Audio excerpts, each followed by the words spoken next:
an obstetrician and gynecologist, and an alumnus of Medical College Trivandrum. Madam is also the president of the Association of Trivandrum Medical Graduates, an expert in women's health, urogynecology, and an active member of the British Association of Physicians of Indian origin. Our third discussant is Dr. Sindhu Pillai. She is a pediatrician and is a fellow of American Academy of Pediatrics and is an award winner. She has received Best Pediatrician Award in 5 successive years. The next discussant is Dr. Gopalakrishnan Nair. He is a consultant urological surgeon and clinical urology director at North Middlesex University Hospital, London. Also an alumnus of Trivandrum Medical College, Sir is an expert in endourology and general pediatric urology. Currently the General Secretary of the Association of Trivandrum Medical Graduates in the UK.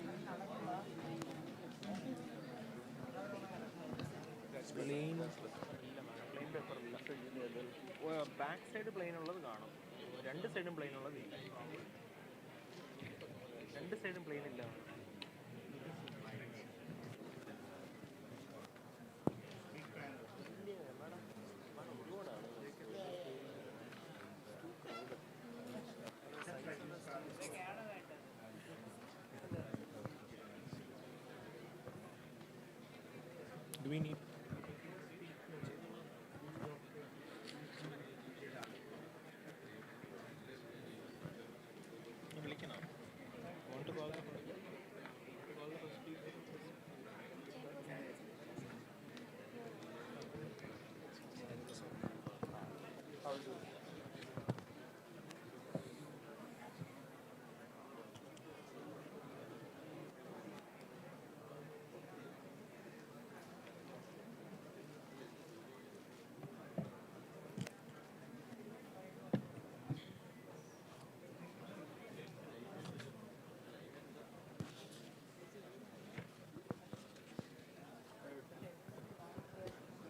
A very good afternoon to everyone.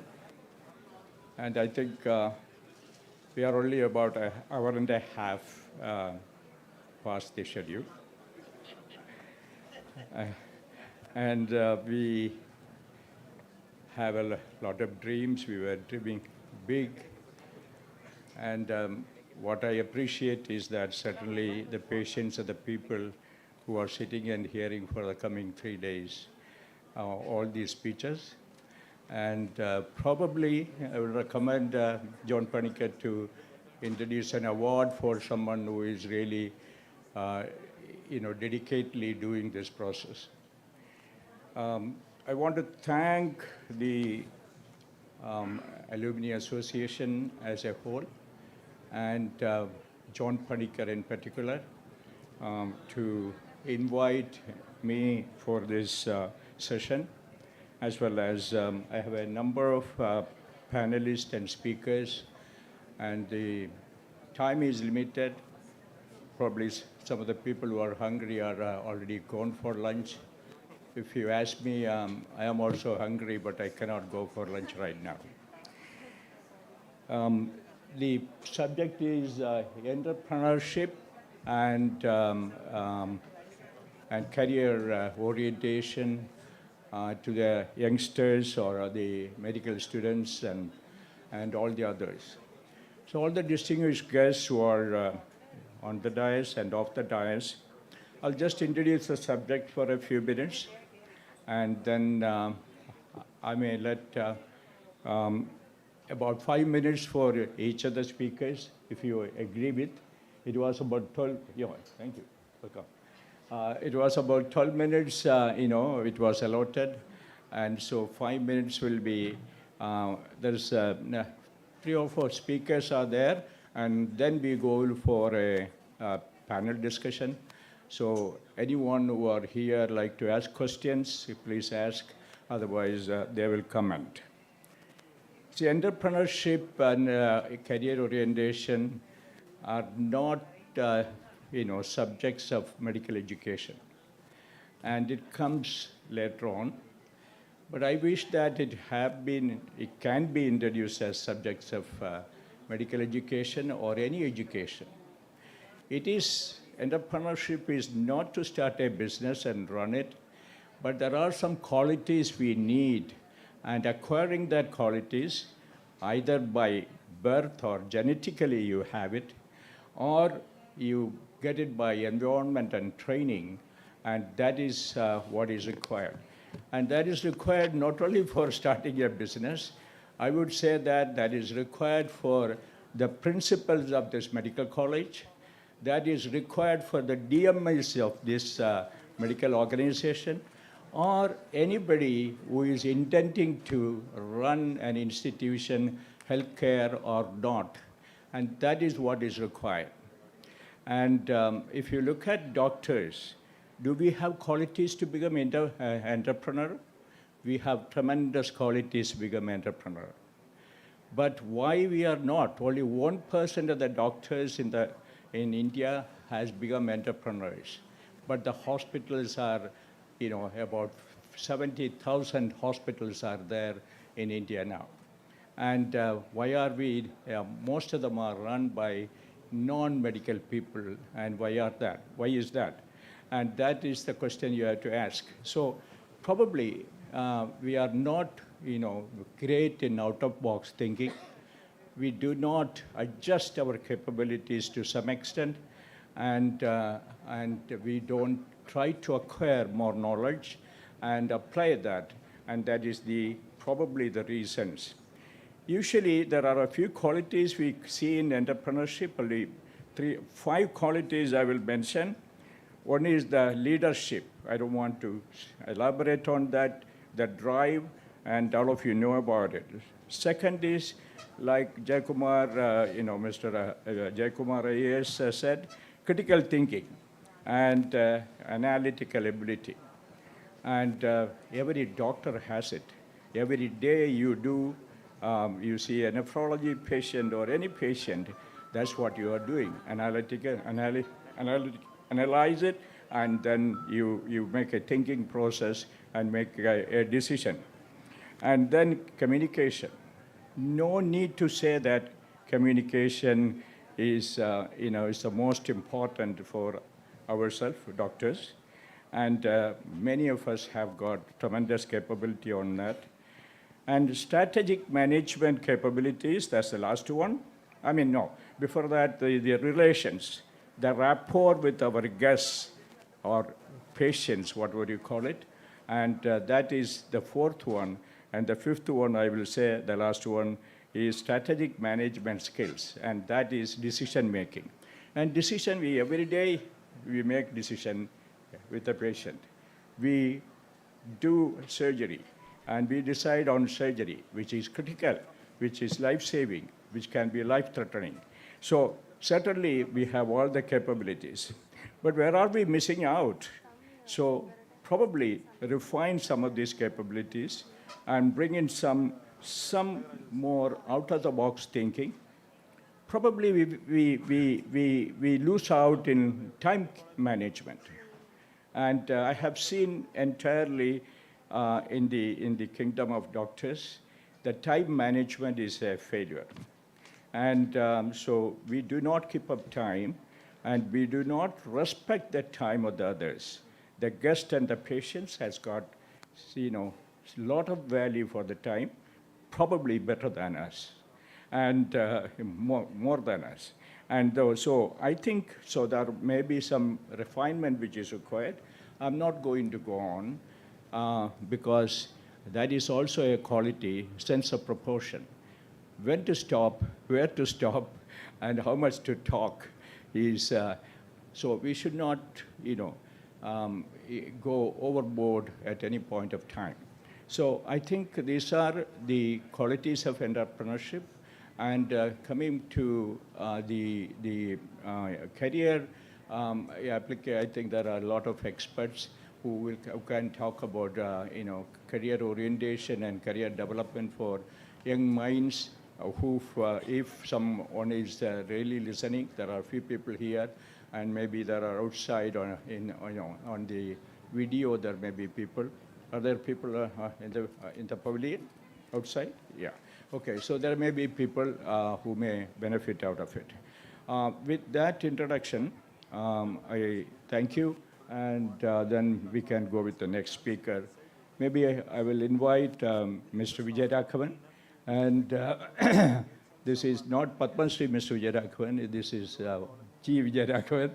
Doctor, because I said that because Dr. Vijayaraghavan is our vice chairman in KIMSEL, and G. Vijayaraghavan is also our advisor, and both of them are always confused. One is a doctor, one is a non-doctor, one is Padma Shri, the other one is non-Padma Shri. So we sometimes distinguish. But he is known for his credentials in Kerala, and what I feel is that he's a very straightforward man. That is the biggest quality he has. And the other than that, he's a founder, director of Technopark, Niche, Cadre, and he's an entrepreneur and also a guru to many entrepreneurs. Thank you. Over to you, Mr. Vijayaraghavan.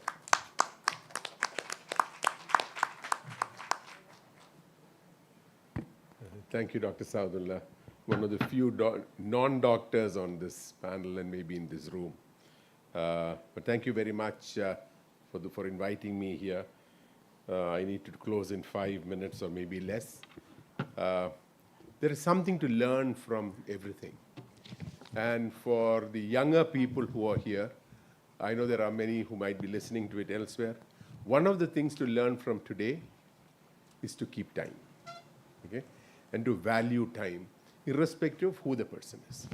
Because I can understand when there is a surgeon who is operating on a patient.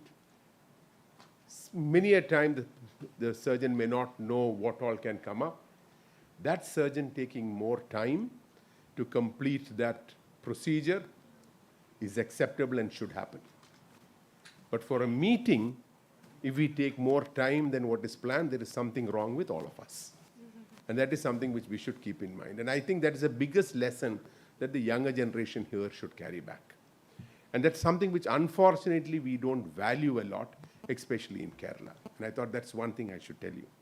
I hope I have not offended anyone by saying that, but I think it's necessary because otherwise the younger generation here would think that it is normal to start something 1.5, 2 hours late, while a lot of people are waiting by. Coming to the topic which I would cover as medical entrepreneurship, I would say, in a way, everyone is an entrepreneur. Every doctor is an entrepreneur. Because when you look at it as being an entrepreneur, you are more committed to what you're doing because you are getting something out of it. Just because you work in a hospital which is owned by government or by somebody else, it doesn't mean that your entrepreneurial spirit can come down. You can actually become an entrepreneur irrespective of what kind of work you're doing. You can become an entrepreneur irrespective of what role you play. And many a time in organizations where they look at people, they say, does that person have the entrepreneurial spirit? So if you're working in the Trivandrum Medical College or any other hospital, and you talk about doing things which are not expected at your level, but which is going to increase the quality of service that you give, or you work in a private hospital and you go to somebody like Dr. Saudullah and say, there is this new procedure that is coming, I want to get trained and I want to start doing that here. You are a doctor with an entrepreneurial spirit. And this is something which each of you need to keep in mind. The other one which I would like to say, in a way, I would say I'm a social entrepreneur because I've helped set up institutions and manage institutions which have a social commitment. And this is one thing which I know I'm probably talking to a group of doctors in the next week or so here, but I would like to say is that there is something lacking in our medical education today, which you will need to get after you leave the college. And you find that many successful people, including people like Dr. Saudullah or Dr. M.V. Pillai or the speakers who spoke earlier and some of those who are, that I actually got after that was not something which was given to them as part of their medical education. And that, I would say, it's not just medical education. In most parts of education, there has been a dilution on that. And one of the most important things I would say is values. Somehow we seem to lack values in most of our higher education programs that are there, which is why you see the kind of problems that are, because those who come out of this institution are actually the cream, like I think Dr. Srijit mentioned, the cream of society. And all of you are part of that. What we forget is that all of us, especially those who come out of a place like the Trivandrum Medical College, owes tremendously back to society. Your commitment to society and what your debt to society is very, very hard. Very, very high. It's very high because you've probably got your medical education so much subsidized. And I'm sure many of you would have, many of those who have come out, especially in the last several years, would have actually paid more for the entrance coaching than they would have paid for the entire medical education. So you owe it back to society. How can you pay back? When you pay back to society is when you can actually leave this world by saying that I am debt-free. Until you are debt-free, you are carrying that debt. And carrying debt is the worst thing that anybody can do. How can you do that? And I will tell you that each of you can be an entrepreneur in a way, and you can become a social entrepreneur, and that's what I would like to emphasize. Become a social entrepreneur in a way by giving back in some form or the other. And I quote an example which I quoted at the Indian Medical Association. In fact, somebody, a good friend of mine was here when I came. He said, "Cheeta parayanano varunnu parnu." I said, "Illa, valudayittu parayilla ennu paranju." But thing is that I quoted there, and I talked about this doctor in the northern part of India who decided to take on an MBBS course and then went on to do his MD because he saw members of his family dying because they didn't get medical attention on time. And you should go, you'll find it on the net. I written about it some time back, the 1 rupee clinic. He started a 1 rupee clinic. Is he an entrepreneur? I would say he's an entrepreneur. Entrepreneur does not mean that you are there to make money or to exploit people. An entrepreneur is a spirit that you have. So this person set up this 1 rupee clinic. And he was, at least when I wrote about 6-7 months ago, he was an assistant professor in a medical college, in a government medical college in the north of India. But every day after his work, and you know that those of you who teach here, the work is not easy, he would go back and spend a few hours in a clinic where he would charge every patient 1 rupee. And the reason for charging that 1 rupee was to say, I'm not giving it to you free. But 1 rupee is affordable. He then started a 1 rupee medicine also he would give. So he would talk to people and say, give me medicine, I'll distribute it at 1 rupee. So each of you have an opportunity to do that. And that is something you can do. The other one is like you heard earlier when Mr. Vidyasagar spoke, or I think you're going to hear when he would speak, is about how do I specialize in certain areas? How do I turn that into a venture? And how do I do well there? And that is something which you have to pick up. There is no point in telling, I'll start another MRI center, or another scan center, or another one because the guy who started earlier is making money. The best thing to do there is to identify niche areas which will make an impact in society. When you say you are the cream of society, you need to say that what you do will make a big impact in society. And to identify those niche areas where there are gaps existing today, come out with solutions there, which could be in research, coming out with something new, coming out with a new process, and trying to do how you can convert that into something which is going to have a high impact on society. I'll conclude by that, with that. I know I've just crossed my time. Just say thank you very much once again. But the opportunities are huge. It's for each of us to seize. Thank you very much. Hi, Mr. Vijagavan, thank you very much indeed. And you touched upon very well that entrepreneurship is not always about making money.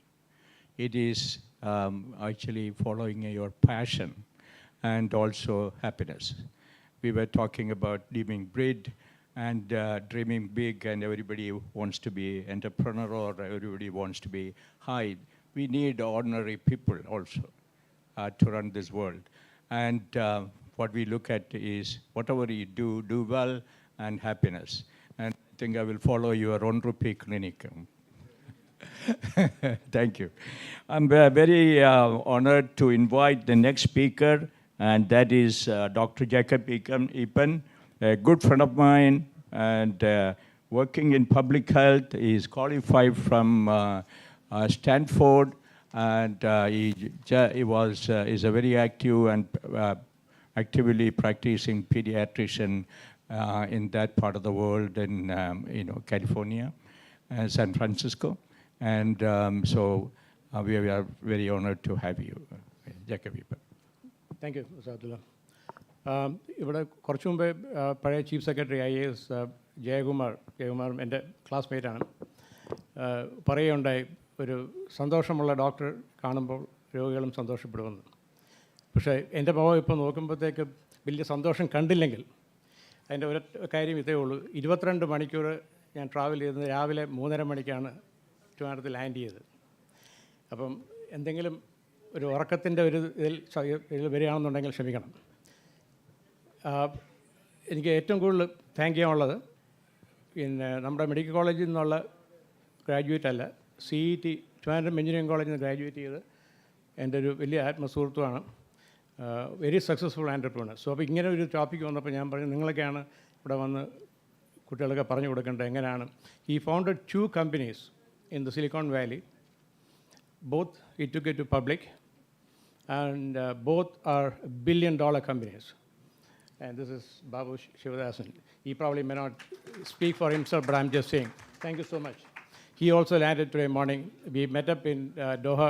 He flew in from San Francisco to Dallas and Dallas to Doha, and today morning both of us landed. So anyway, so I won't talk much about entrepreneurship because we've got real great entrepreneurship, people who are entrepreneurs. But I come from a land of entrepreneurs because I practice around the Silicon Valley, where all innovations are done. And this is not confined to engineers. A lot of the innovations are now spilling into the health field, the health technology. And if you look at most of the health vendors are health technology vendors who are coming to sell things, streamlining products, making artificial intelligence work. And even in clinical medicine, you'll be so surprised that things can be diagnosed by using artificial intelligence. Now they've got a product by just looking at your past medical records and using artificial intelligence, you can pretty much predict who has got septicemia. We were never taught that. We were taught, did you have history of fever, or do a CBC, look at leukocytosis, or shift to left. But those days are slowly changing. And even in selecting medications for hypertension, they're using artificial intelligence to select the right medication for the right patient. So all that innovations are happening, and I think we shouldn't be behind. I think our students should get involved in it, start thinking in that direction. And unfortunately, like many of them said, these things are not in our curriculum. And I think my dream would be having lived there and having seen all the innovation. When I went to Stanford University, when I was a student at Stanford University, I did my residency there. The founders of Google, which is a multi-billion-dollar company, they were both there. They were both doing PhDs there. And so innovators are there. I mean, Stanford has produced about 120 Nobel laureates. And across the street, University of California, Berkeley has produced about 82 Nobel Prize winners. And I was fortunate to be a student of both. I did my master's in public health from University of California, Berkeley, and did my pediatrics and residency in Stanford. And alumni of Trivandrum Medical College, of course, which is dear to my heart. But what I'm saying is, I've always come back to those alumni. I worked all around the world. I was in the United Nations. I was health advisor for the United Nations for refugees to the Philippines, where I was responsible for about 70,000 refugees. So why I'm saying all that is for the new generation. There are a lot of things, which they don't teach you here when you get your degree and walk out. Some of the things you got to innovate yourself. You got to discover yourself and find a passion. Jeff Bezos, the founder of Amazon, he said everybody has got a job, everybody has a career, and everybody has got a calling. But the most important thing is the calling.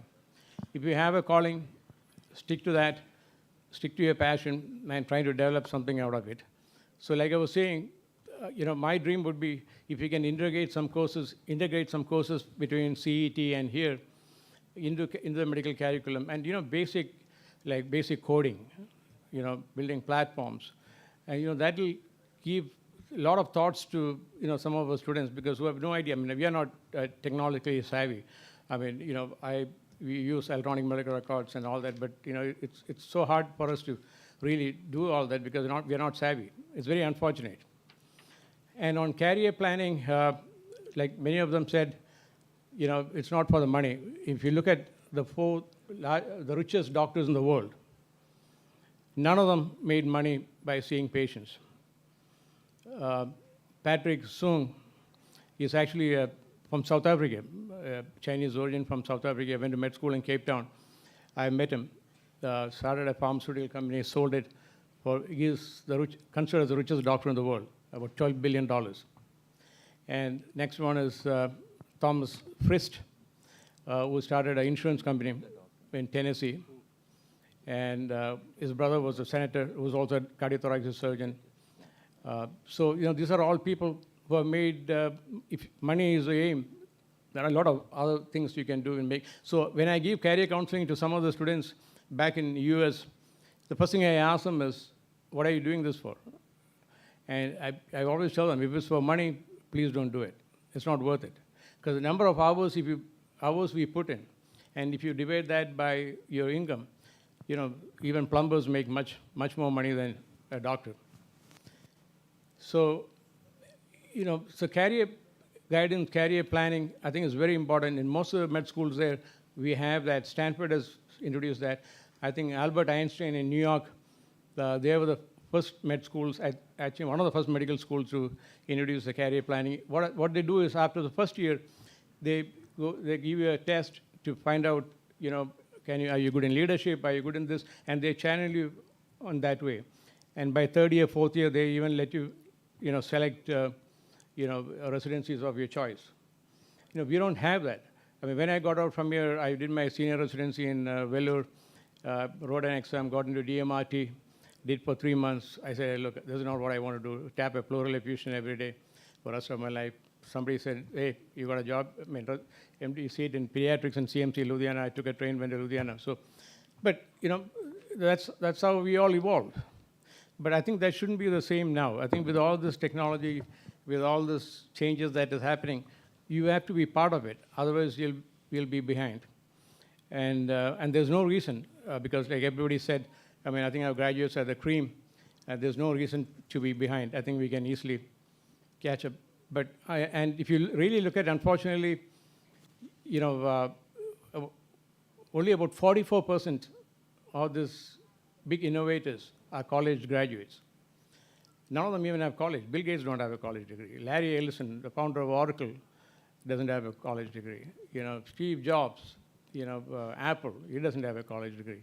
So none of them had a college degree. So you don't really, we spent so many years. My son-in-law is finishing his, he'll be finishing his fellowship in rheumatology. By the time he's done, it's 19 years in college. So, it's kind of ridiculous. Classmates of his who have done 4 years of engineering and then become innovators, founded a company, and they're all settled. So, it's a very, very long track in our industry. So, but we got to make best use of it, even when you're doing. So, one of the things that in the US, what they do is they have a lot of programs where MD, PhD, it's a combined program. So, every medical school, ideally, there are 2 seats where you can get a PhD and MD. But then you've got to do another 4 years extra or 5 years extra. But what the university gets out of that is you become mostly an innovator. You become a scientist. So all that I think, can be applied here. Like somebody was saying today, there was only one, I think Faisal was the only guy who got a PhD and MBBS. That's a shame. I think, we got to promote. So we got to make some, root changes. And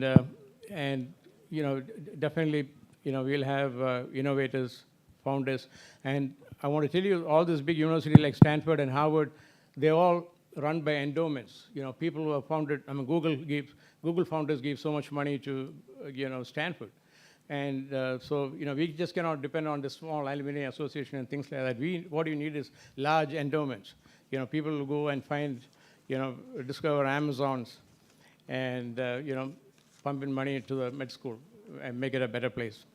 So I think it was Walt Disney who said, everybody can make their dream come true, but what you need is the courage to do it. With that, thank you so much. Thank you so much for giving me the time. Thank you. Thank you, Dr. Jacob-Eakin. You touch upon a very important point that, I think medical profession is now, may not be making anywhere near the other alternate professions. But whether we all, if we are given another chance, we will take the same profession or not. In my opinion, I will always take the same profession all over again. But as you mentioned that money is a, fringe benefit. We should consider money as a fringe benefit and follow your passion. Thank you very much. That's a very good message from you. I would be delighted to invite Dr. P.S. Taha, a great friend, well established in the Middle East, for years and years ago when I met him first in Abu Dhabi. And, but having come here, his dental colleges have really contributed to educate a lot of doctors over here in this state and in this country. Over to you, Dr. Taha. Honorable dignitaries, students, teachers, friends, a warm welcome to you all. At the outset, I'd like to thank the organizers for inviting me to talk on this day. In this occasion of the Platinum Jubilee of my alma mater, I thankfully remember my teachers and guides and my friends who made me what I am today. We are celebrating 75 years of independence from colonial rule. As Indians, all of us deserve a nice pat on our shoulder because for the past 40 years, we have been growing at a consistent rate of 7%, except during this COVID pandemic years. During that crisis time, it is the untiring efforts of our health professionals, even sacrificing their lives, who saved our society. Kudos to all the health professionals in India, in the world. The basic requirements of a human being are air, water, food, and shelter. Once a child is born, the child breathes air. From that moment onwards, the need for healthcare starts. Let us thank God for making the air free for all. So, healthcare is as important as inevitable as air, but unfortunately, it is not free except in exceptional cases and situations. I don't want to talk too much on this one because there is a very feeble audience here, but still, I think I have to do my duty. Who is an entrepreneur? An entrepreneur is a person who sets up business or businesses taking financial risks in the hope of profit. There is a difference between businessman and entrepreneur. As an entrepreneur, an entrepreneur is a market leader who creates market, but the businessman is a market player who makes a place in the market. Whether the term entrepreneur and businessman can be applied to healthcare field is a big question to me. An entrepreneur creates business. When you set up your own practice, you become an entrepreneur. It can be a single doctor practice, primary care center, multi-speciality hospitals, tertiary care centers, and specialty hospitals as well. In many situations, an entrepreneur starts from a very small scale, but takes it to a higher level to become an entrepreneur who have enough, those entrepreneurs who have enough financial support to start large-scale entrepreneurship in the beginning itself. In the first case, the risk factor is less, and the finance is generated from the initial activity can be taken forward to a higher level. As per the general principles of setting up business in healthcare or any field, a project report, to be prepared by experts covering all the financial aspects, risk factors, financial stage of the business, future development plans. This is especially important in very high-scale businesses. I shall tell you from my experience in healthcare business. I started a medium-level hospital here with a good project report, with good financial resources, but failed in 2 years. It was because I took certain things for granted, which is not a good quality of a good entrepreneur. In the Middle East, I started my practice and slowly developed into a multi-specialty center without proper planning, project reports, etc. But it came to be a successful venture. I don't mean to say that the planning and projects reports are not needed. An entrepreneur is a person who is having vision, dream to create something. He will have a passion for creation.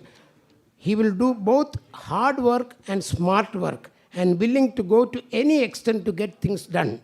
He needs good communication skills to understand the market, the people, and understand the people, and has good man management skills. Other qualities like showmanship, salesmanship, workmanship are all essential components. He should be able to think out of the box. He should have good self-confidence and willing to take risk. It's well known that risk and success go hand in hand. I remember, I shall say, some of my personal experience after graduated in dentistry from Government Dental College, Trivandrum. I wanted to start my practice, but I didn't have enough money to buy a dental chair and use it. I don't know how many of you believe that with the little money I had, I engaged a blacksmith and a upholstery man and designed and fabricated a dental unit and started on practice. This passion and thought, I believe, is the essence of good entrepreneurship. Later, of course, I joined the government service. I did my PG. Then I went to Middle East to start my practice. There also, in 1987, I went to Abu Dhabi to start my own practice instead of looking for an employment. I wanted to start the practice, and I had some friends, relatives there. I had some money with me. I went there, and I wanted to do it. But many people advised me this is a wrong time to start any business or any practice here, because there is the cost of living has gone up, and many people are moving away from there. You know what I said? Whatever happens, there will be some people here. And they have teeth, and they will have disease. And you refer 10 patients to me. I can convert it to 100 patients and to 1,000 patients in a matter of 6 months. And I proved it, because it is my self-confidence in my profession that made me to think that way. India is home for approximately 80% of the world population, and soon to become #1 population by overtaking China. Not a good news anyway. But there are blessings in every situation if you choose to see it. The great news about Indian population is that about 1.4 billion, that is about 140 crore people, 65% of them are below the age of 35. And 50% of the total population is below the age of 25. We have 70 crores youngsters comprises millennials, Z and alpha generation. These generations born in the information superhighway with gadgets in hand and global outlook. I am telling you all this mathematics to give you an idea about ground realities. Before you decide on whether to go ahead with entrepreneurship or employment. One more point, I recently read from 2014 to 2022, the Government of India received more than 22 crore applications for various openings, out of which the government was able to provide employment only for 7 lakh people.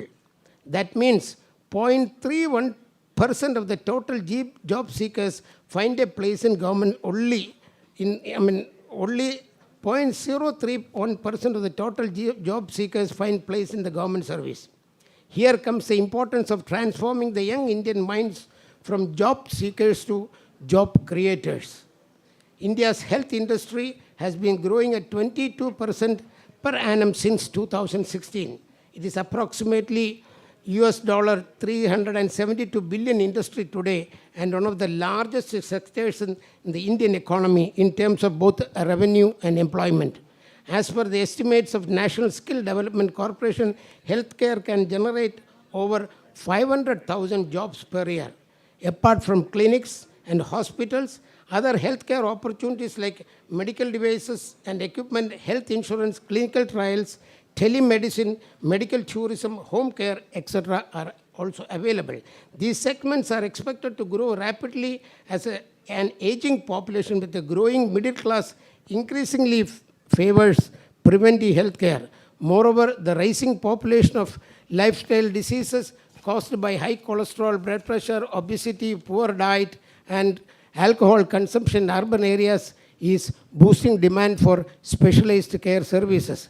There are investment opportunities in other segments in India's pharmaceutical industry and other areas also. A little bit timing, please. I have been asked to stop here, but I want to say something little more. Many of the important things that to be an entrepreneur is the passion and an attitude for creation.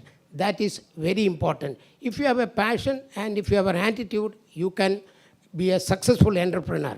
But what I would say, an entrepreneurship can be made by yourself, by public funding for generating big companies, and you can develop into a big centers. Dr. Sahudullah is there. But I would like to, bring to your notice that, always when you have such big companies are coming for taking shares, look into the prospects of it, get the proper documents before you are getting cheated. And so far I have been trying to about the healthcare industry and some of the high demand and emergence. And there is no dearth of opportunities that is in the world. For any profession, everything there is an opportunity. But you have to dig and find out what is suited for you, what is making you think suitable. This is, I had to say a little more, but many of the things have been told by our earlier speakers, and I really thank Mr. Panikar and other organizers of this conclave for inviting me to speak. Thank you very much. Jai Hind.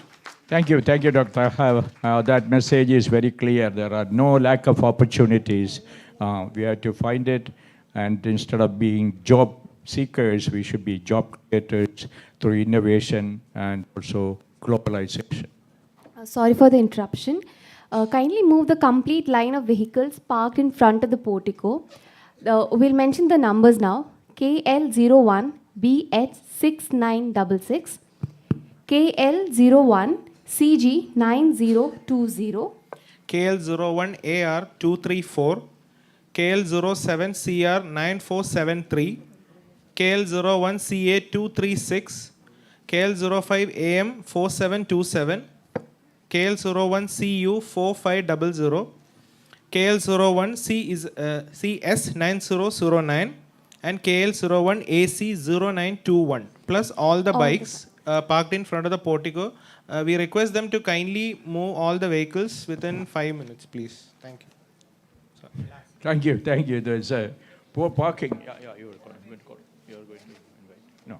So there's poor parking also should be watched. Okay, it's an honor to invite Dr. Ajju Matthew. He's a well-known, reputed oncologist from Cochin. I do not know any other things to say about you, but certainly over to you. Thank you, sir. So I'm probably the most unknown person in the mix, and actually the youngest speaker in this entire convention. But in that regard, I'm probably closest to the concerns of most medical students and young graduates. So in prelude to this talk, I surveyed young graduates of medical schools or college students about their greatest career fear, and it's relevant. What will they do afterwards? So this brief talk, I will lay down some principles that helps you navigate your career minefield. If you're worried about what is going to happen to you, please remember that the world is your oyster. The entire world is full of possibilities. Now, I'm going to illustrate 15 principles that I've learned from my time in medicine over 23 years. As a first-year medical student, the first picture in the dissection hall to a practicing oncologist in the US. As everyone knows, success is easy to be seen, but there's a lot of hard work, there's a lot of failure, disappointments that goes underneath. So to move forward, 15 principles very quickly. Number one, find your passion. You can be a jack of all trades, you can be a master of one. You can be an I-shaped expert at one thing, you can be a T-shaped expert at one thing, but broad knowledge over multiple things. So as a young medical student, discover what is your passion, find it. Number two, plan meticulously.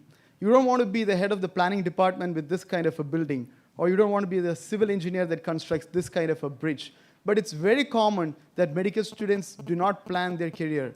For instance, if you want to go to the US and do your residency there, just like how I have done, and I didn't plan it according to what I'm going to tell you now, it is very important that you stop your medical school for a period of 1 to 2 months and go abroad and do a rotation, because that would mean externship, hands-on experience, and that counts in your application season. Number four, take calculated risk. You don't want to be stuck in one place saying, I don't want to do anything because I don't care, I don't want to take any risk. And I'm reminded of a story from my own life when I actually, after my medical school, I got into MD General Medicine in a government seat in Coimbatore Medical College. And at that time, I always wanted to do my master's in epidemiology. I got a full scholarship worth $50,000 to go to Cambridge. I requested for a year leave from the dean of MGR University, and they politely declined. So I was at crossroads. Should I leave MD General Medicine and take this master's course in Cambridge, or should I just stick around and finish my MD General Medicine? I can proudly say that all but one person, one teacher encouraged me, but everybody else said, don't leave your MD General Medicine and go for a taught master's course in epidemiology. It's going to be a stupid decision. And that's where this young couple actually helped me. They're actually my parents, their wedding picture. My mother said something that I want to pass on to you. Aju, mone, ninakku oru MBBS degree undu. So if you come back, you're a failure, you start a clinic, you still earn your living. And that helped me take the risk and drop the MD General Medicine seat that everybody at that time thought was such a foolish idea. Equip in soft skills, learn empathy, practice it. And how did that matter in my life? I went to apply for residency in the US. There were multiple highly talented students who were applying along with me with great scores, stellar scores. But I think what got me into one of the top medical schools in the US was my soft skills, my ability to communicate, to show empathy, to actually talk and learn. And so all the experiences that you gain during your medical school, I was part of a Christian medical fellowship, your leadership, your students' union activities, anything that you do outside of work, outside of your studies, helps equip your soft skills. Fight imposter syndrome. The first thing that I thought, when I was invited for this talk is, I don't deserve to be here. And that's just the opposite of the Dunning-Kruger effect. I don't know if you've heard about the Dunning-Kruger effect. The Dunning-Kruger effect is some novice, like a first-year medical, PG medical student, going to your rounds and saying that I know it all. It's the opposite of it. I've been there, done that, but I still feel like an imposter. How did that matter? I got into one of the top 10 medical schools in the US for residency, University of Pittsburgh, top 5 funded medical schools. But when I got a pre-match from that school, the first thing I did was, I was almost on the verge of declining it because I felt, this is a medical school that's a top 10, I'm not capable, I'm going to work with Americans, whereas I can get into a lesser medical school where there will be more Indian students and I can probably fare well with them. So I thought, I'm going to decline. I was almost on the verge of declining this spot in this place, but a Trivandrum Medical College alumni who was already a resident in a different place in Florida actually encouraged me and said, in very plain language. He said, it's a stupid decision, go ahead and accept it. And that actually helped me. So if you're invited to be here, you deserve it. I'm here because I earned it. So fight imposter syndrome. Aim for incremental growth. You can't expect to jump leaps and bounds. Take the small steps. One of the most common mistakes that mentees come to me, when they come to me make is, they want to write the first big journal article right away. But they have no clue where to put their punctuation mark. Aim for incremental growth. You can slowly get better. Even 1% better every day for 1 year is tremendous growth. So something small steps forward. For that, you got to read. I don't know how many of you medical students actually read a journal back cover to cover. One of the lessons that I've learned in my medical education is that you got to read journals. You got to have broad understanding of the field. So read and practice writing. You can't go to a supervisor or a mentor and say, I want to write a paper with you. You got to practice writing. You got to read, practice writing. Upskill constantly. You can have a degree, but all you have is a small root underneath. You can be thrown away by a monsoon shower. But having skills is laying you down for greater momentum. I don't know how many of you can understand what I'm trying to show here. Very few can, actually, unfortunately. A lot of medical students, when they come to me, they want to write a paper with me, but they don't have any idea how to reference. So these are various reference manager softwares. So if you're a medical student, you are doing your anatomy, physiology, biochemistry, or medicine, learn to use a reference manager. I'm just giving you an example. Learn soft skills. Kindle curiosity. Ask questions always. Your stupidest question is a question that remains unanswered. I regret that I didn't ask a lot of questions to my professors, but now I regret. But that's why I'm telling you, Kindle curiosity. Ask your questions. A lot of my citations, I'm being cited more, I'm being recognized more because I ask simple questions that others did not ask. Break down the hierarchy mindset. When a medical student comes to me, right now here, they wouldn't sit in front of me. They would stand 5 feet away and basically will say, sir, I've come to you. But a medical student who comes to me in the US would just come straight off, sit in front of me and say, I want to write a paper with you. Break down the hierarchy mindset. No more yes, sir attitude. If you want to be something, go ahead, break the hierarchy. Don't have hierarchical thinking at all. Overcome what will they think mindset. മറ്റുള്ളവർ എന്ത് വിചാരിക്കും എന്നുള്ളൊരു ചിന്ത. Overcome that. When I came back to India 3 years ago to practice in Kochi, my hometown, I had 2 options, settle down in the US or come back to Kochi, my hometown. I joined a small hospital, my style, my way. And this is a well-wisher oncologist writing to me in WhatsApp, oh damn, that is a new low. What would be motivation for patients to come to you?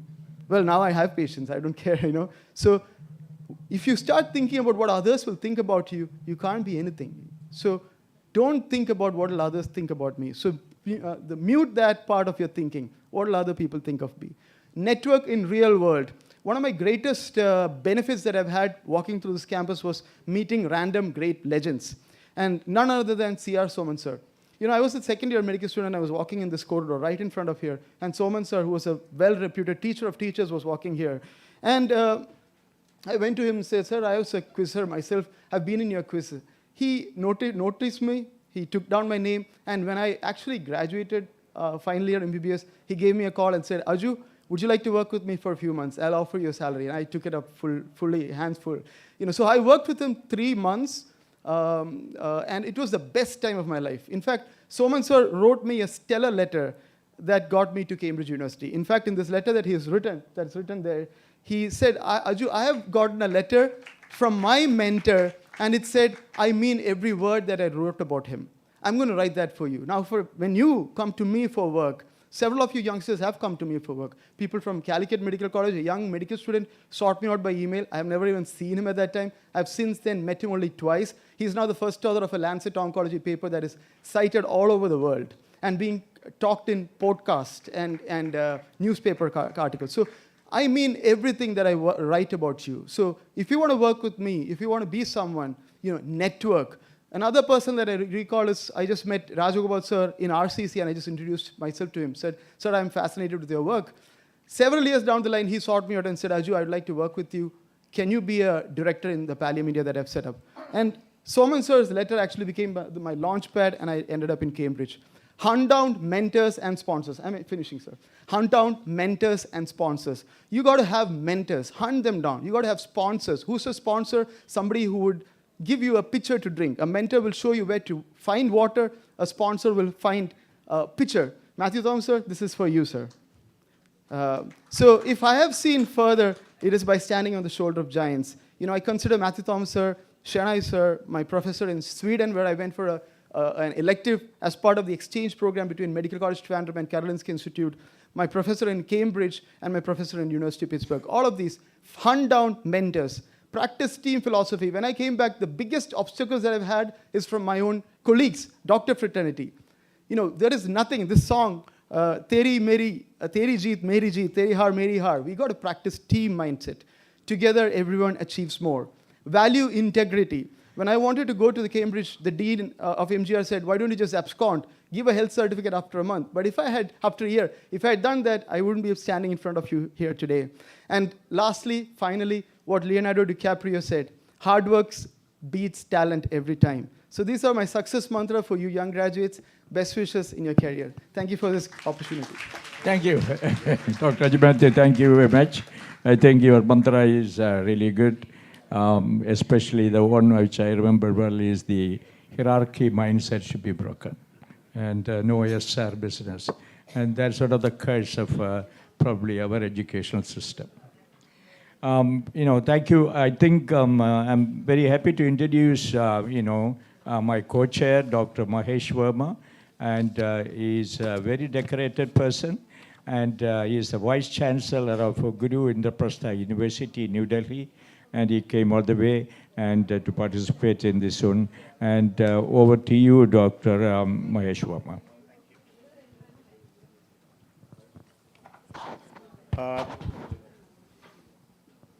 Good afternoon, everyone. First of all, let me thank Dr. John Pennicker for inviting me. I want to share with you that this very hall evokes a lot of memories for me because I am a student of Trivandrum Medical College. My teacher, Dr. Babu Matthew, my classmate, Dr. Krishna Prasad. I've had my graduation, post-graduation in dentistry from here, and probably that seed which was sown here, gave me opportunity to go up in my life, and it evokes a lot of memories, and I want to share with you that from here on, after doing my post-graduation, I went to Delhi. I was a dean there in the medical school, Maulana Jad, for almost 30 years. I got Padma Shri, I got BC Roy, and then I moved on as a Vice Chancellor of Delhi's biggest university. So it's a nice feeling, and as some of you, the veterans, gave some nuggets. In fact, I wish there were more students here, because as someone said, that we need to learn from everybody, everyone, for everything.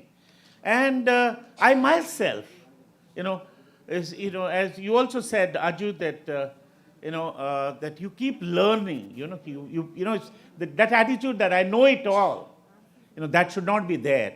I know that we have a very limited time, but what I like to do always, that whenever we hold some panel discussion or such seminars, I always jot down certain nuggets, certain key points, and I like to share that. And then, of course, we have a panel. We can quickly have some questions from them also. One or two tips actually for the youngsters.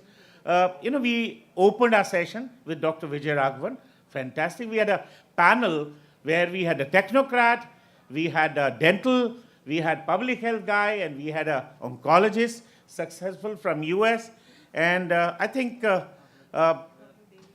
Raghavan, you said, yeah, Sri, for me, you are a doctor, sir. So, Dr. Vijay Raghavan, you said that value time. I do appreciate that, and everything. He said a biggest thing, that we doctors are the greatest entrepreneurs. You think entrepreneur is only making money? I think because by the sheer fact that we hard work, we go through a grill, and you said a lot of successful people are not even graduates. They have not gone through the grill. They have been innovators. So I think we can be, and then it's not just making money. He said social commitment, very important. And medical education is being diluted, especially in values. I do agree. The quality, I also happen to be the chairman of NABH, National Accreditation Board for Hospitals, and every time we are fighting for patient safety, patient quality, we are looking for that, and that's being diluted. So, and we owe it to the society Sir, you said, Vijay Raghavan sir, you said that we need to pay back. And I think that can be also one of the entrepreneurial skills that we, not just make money. And entrepreneur is a spirit, and that every youngster must generate that in their mind, and each of us have opportunity to do that. And let's turn that spirit into a venture, in niche areas. Find a gap, because entrepreneur is only entrepreneur if it helps the society. If it doesn't help, if it only helps your coffins, it only fills your coffin, I think you're not an entrepreneur, in a true sense. Then we had Dr. J.K. Ipan, public health, and he said, engineering is spilling into healthcare today. And I know, because in my university, I have engineering colleges and have a medical colleges, and how IITs and other institutions are running blending courses, health programs and engineering programs. They're already starting master's program and PhD programs, and we need to innovate. We need to discover things yourself through passion, and need to integrate medical and other streams. I think it's high time that we think out of the box. And I'm also part of the National Medical Commission, and I know, we have very, very, tunnel vision that only medical and nothing beyond. Other day I said that let's have some quality curriculum and a quality in our program, in our curriculum, in a medical curriculum. And they said, no, there is nothing, there's no scope, there's no time, there is no provision. So we don't think. I think it's high time. And career planning in medicine, there are many other fields. Career planning should also be part of our programs. And he said that big campuses, owners, they have never been a college graduates, and I think it's make root changes in innovation and need endowments. We don't, how it, all the universities in US and other areas, we have people from UK here, they are run by the old students, endowments, and here, we have such illustrious alumni, and somehow we don't get any endowments. Dr. Taha is a colleague of mine. I want to share with you that he was my teacher in BDS, and in MDS he was my junior. I was in the second MDS, in first MDS. He did MDS later. And I think what an enterprise that how he started from a small dental clinic and run into. So he said, I think the most important thing, Dr. Taha, you said, take risk. I think the very important, unless you challenge yourself, you want to make, unless you challenge you will not be able to reach there. Aspirational plans, management skills. I think, again, that need to confidence and professionalism somewhere. Confidence. Unless you take challenge and you're confident that you're going to be there, you will not. We are a young country, he said, and there are a lot of opportunities. And be a job provider rather than a job seeker. And that's in Delhi, healthcare, a lot of, Desh Ke Mentor. There's a mentorship program. I think that should come across all over. So that was a fantastic thing. And he said, be passionate and be creative and a right attitude, because there are a lot of opportunities. There are so many areas we are still untapped. And then we have Dr. Aju Matthew, fantastic. The best nuggets you gave to the youngsters, that the world is full of possibilities. You discover your passion, plan, take risk, develop soft skills. We are very, you said you empathize, because we are taught that way. When we go to US, we are humble, we are ready to learn. And that's how they like it, because but the students there may not be that, they may not have that kind of attitude. So take baby steps. I think that's a big statement you made. Not just, you can't eat elephant in one bite. You need to eat it step by step. So do that, upskill, keep reading. We stop reading after our post-graduation. We never open the book. Keep reading. Curiosity, don't shy from bigwigs. Okay, so what? He's a professor. I can always approach him and ask him.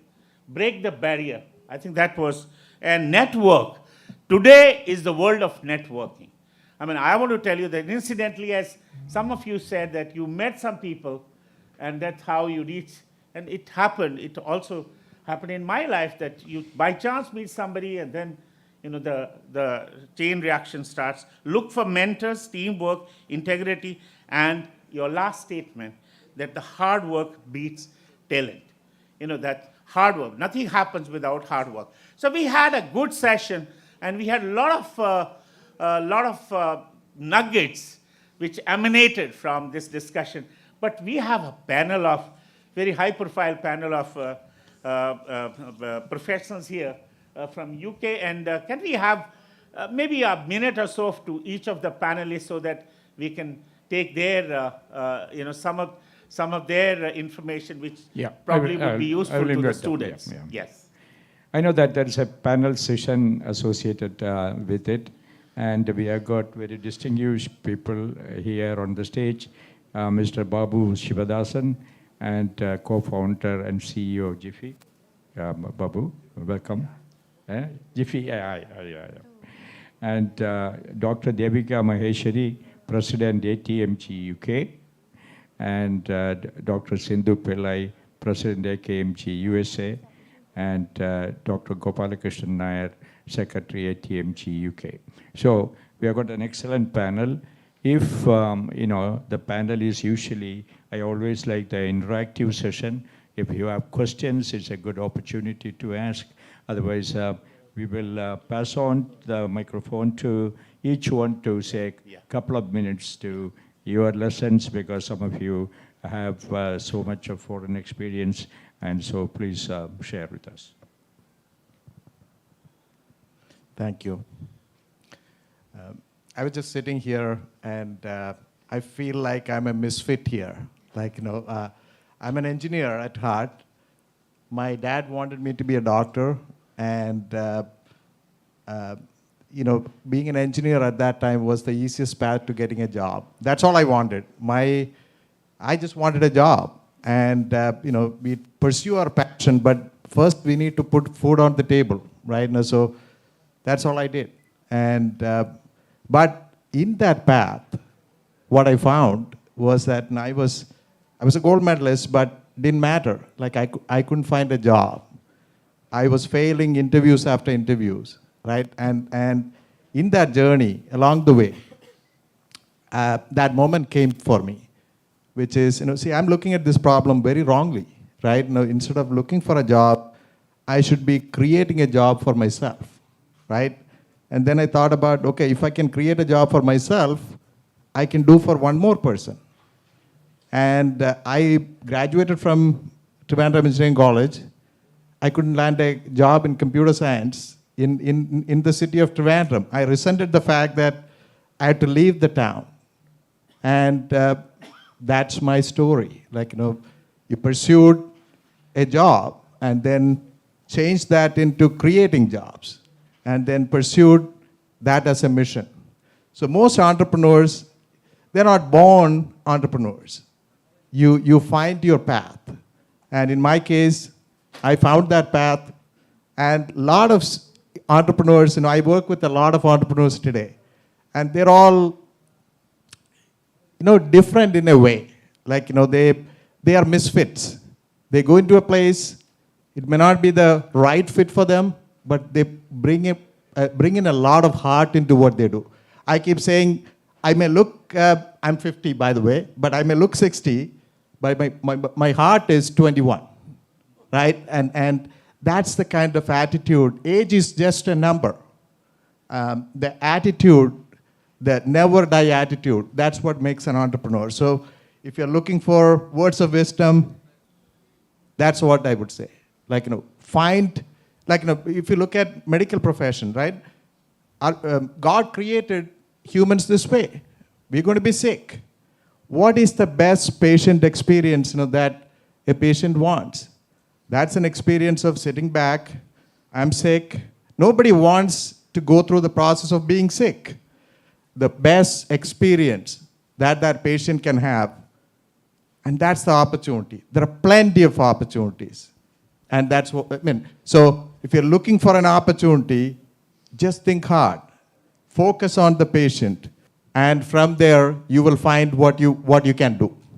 Thank Thank you. Thank you very much. Thank you. Thank you. Ma'am, Yeah, I think Dr. Devika Maheshwari, President ATMG UK. Hello, can you hear me okay? I basically had done a little presentation just on the career options in UK, and I'm prepared to share those slides with whoever is interested, particularly the emails. And Gopal and I, just as I was telling, half of the stage is full of people who have traveled from either UK or US, just got in here this morning.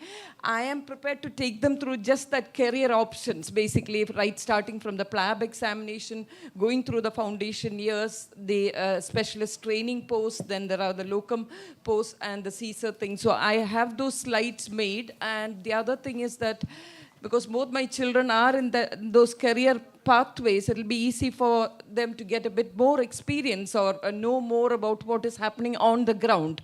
So that's why, but I know due to limits of time. I know. Can you go through the slides in a couple of minutes? A couple of minutes. yeah, okay. You want to go?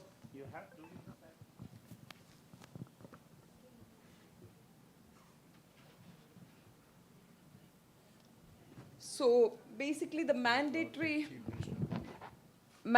requirements, obviously, you know, it will be the IELTS, the OET exam, and basically the MBBS, and you should be in the international directory of those who can go into the GMC thing. So the foundation year program, a couple of years, foundation year 1 and 2, but sometimes people may join in foundation year 2. But main thing they're looking from the PLAB examination is that that person should be safe as a foundation year 2 when they pass PLAB examination. So they will make sure that they are judged against those standards. And then the further training comes with the core training and then the specialist training.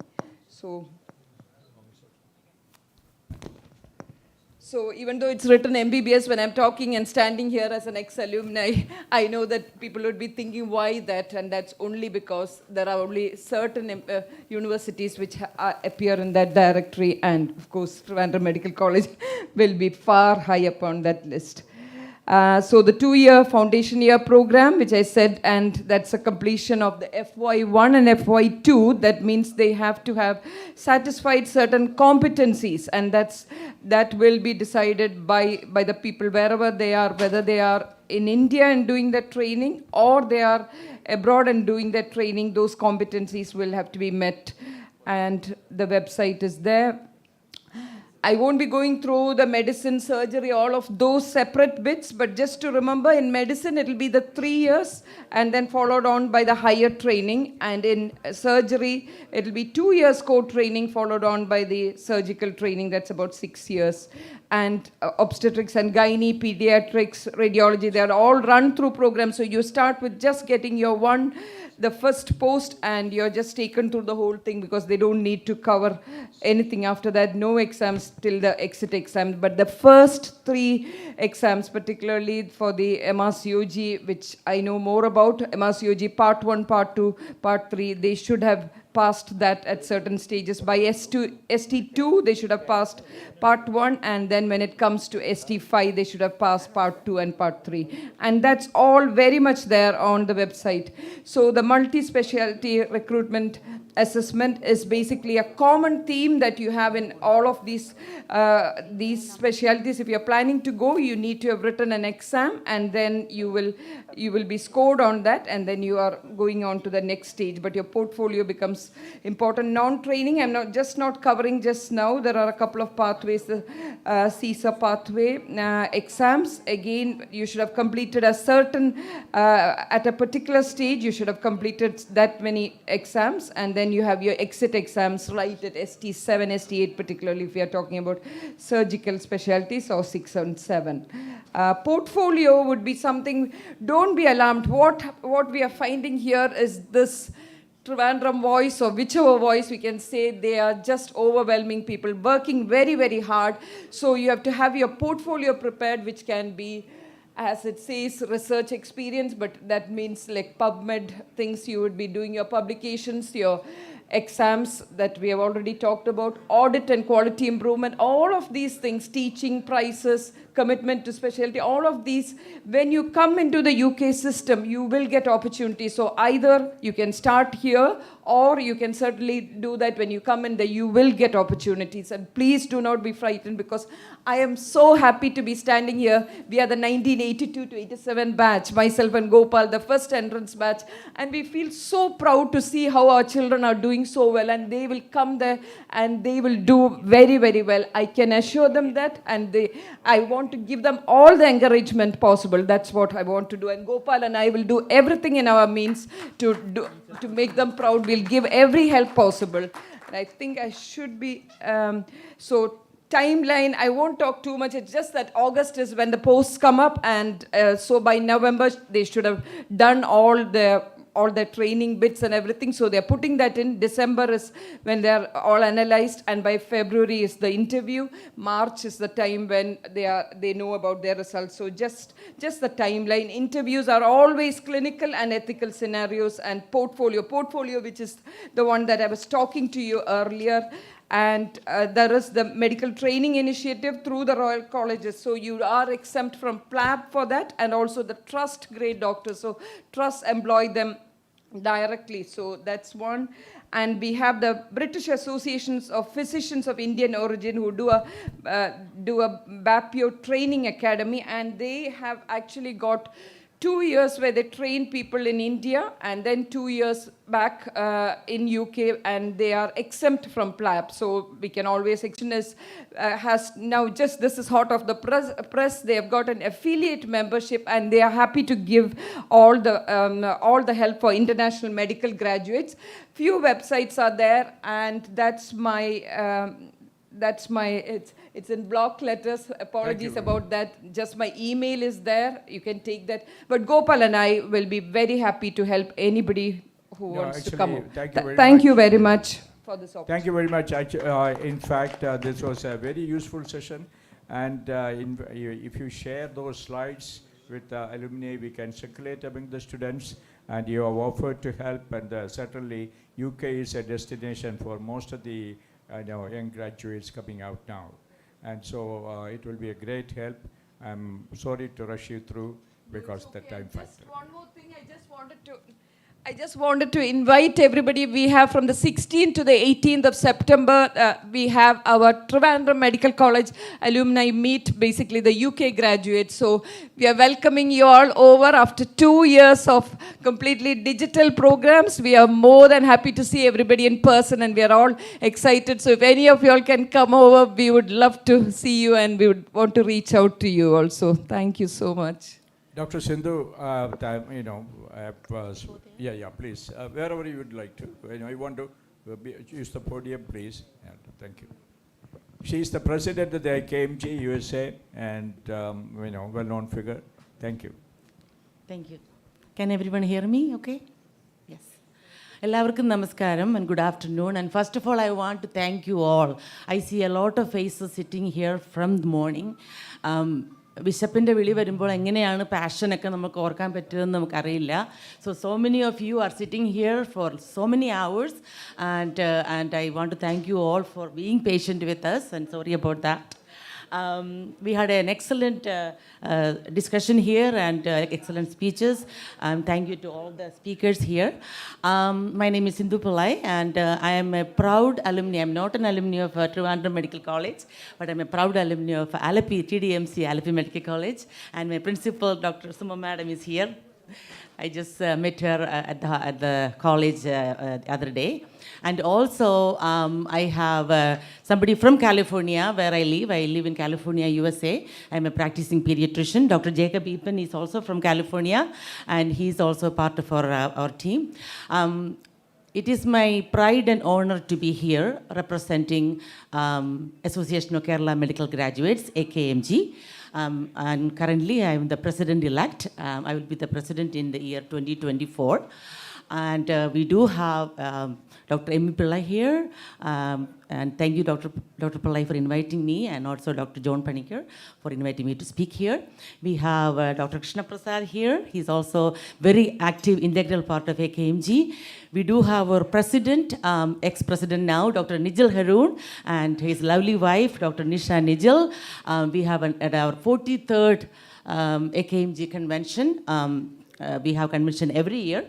Just happened in, conducted very successfully in Toronto, Canada. And the next will be the 44th convention, going to be happening in Grand Rapids, Michigan. And that will be under the presidency of Dr. Geeta Nair. And the following one in 2024 will be, it will be under my leadership, and that will be most likely in San Diego, California. So I'll invite, if anybody can travel abroad, please do so for all this convention and to support us. Now, about Akmg, it's, as the name implies, it's an alumni association of Kerala medical graduates, and it was started back in late 70s and early 80s by a group of physicians, and now it's one of the most pioneer premier organization in North America and Canada. And now it has grown into almost 4,000 physicians. And like I said, we just did our 43rd convention. And I have attended many conventions from early 2000, but one thing I am very excited and impressed and proud of is a lot of young physicians have joined, and that is the young physicians are our future, and we know very confidently that Akmg's future is well secured in these young minds. So we do have a lot of supporting programs that we are doing to help with the young physicians. Our topic today is entrepreneurship and career development. So for that, we do have different programs that we have done over the last 2 years, even before that. One is the Akmg Mentorship Program, where it's under the guidance of Dr. Deepu Sudhakaran and Dr. Nina Thomas. And we do have, we conducted very many virtual seminars and the Rising Star seminars. We had very career coaching. We do have a residency guidance forum, and where we provide guidance on how to apply for USMLE, how to apply for residency, the national matching program. We do provide help. We have mentors who can talk to them, who can give them all kind of advice and guidance on observership, exchangeship, and so forth.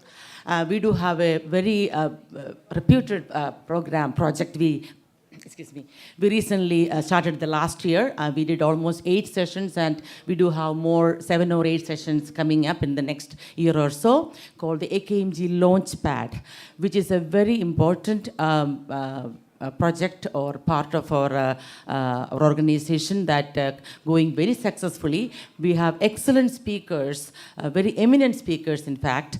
We had the president of the Mayo Clinic is coming up, is the next speaker, Dr. Pratibha Varki. We have Dr. Amit Ghosh. We have Dr. George Thomas, American Medical Association president. So many of them have been there, Dr. Larry Perkins. So it basically is it's an initiative to advance career development and to see how we can develop leadership skills in us. So many times we just get lost with our practice and our patients and everything, and we don't get the developed leadership qualities. And I think it is very important, even when you think about entrepreneurship and the career development. So that is where we give guidance for career coaching, how to become a good leader, and it is going very successfully, and we're looking forward to getting more sessions. Then the third one is, Dr. Sagadullah mentioned about the career coaching, that it is very important for time management. We also have to have our personal life. We have to have a balance between work and family. And it is very important for physicians to have such kind of a career coaching, how to balance between the work and life. So that is also coming up. So we are very excited about our projects. And youngsters, please be passionate. For doing what you're doing, you are in the right place. All the hard work you are doing, it's all worth it. And wish you all the very best to all young physicians, and thank you so much for your time. Thank you. Thank you very much. And the last, Dr. Gopalakrishnan, and he said a few words. In fact, I was kind enough to say that it's a few words that he will conclude. Thank you so much. I think what I wanted to say has been actually said very well by Devika. I've heard the great speakers here given nuggets of information. What I wanted to say was ATMG in the organization, we are trying to push frontiers in trying to get together a more information base and a guide for the international medical graduates. So we are hoping to put together a guide. Information gathering, now it's available on the internet, but we try to make it more focused. We also have trying to get formal links with networking with other organizations such as BAPIO, which Devika alluded to. They have now opened up fellowships plus MBA. They have a combined MBA and a four-year course in MRCS, and these are our paid courses. So there are so many programs coming through, so we will try and put them all together under an umbrella. And Akmg, we've had an initial meeting, and we are hoping that we can collaborate with them and the Trivandrum alumni. So I have a presentation, but I won't bore you with that.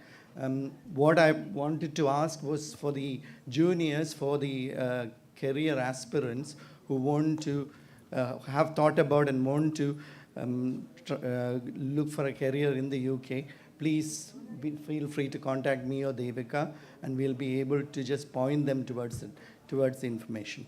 But no career is an easy career. You have to work very hard. You have to network, as you said, to gather information. You have to get your portfolio right. But if you're willing to do the legwork, then sky is the limit. That's all I wanted to say. Thank you. Thank you very much indeed. I think there is another session before the Chief Minister comes. And so I think we will call it, close on this session. I really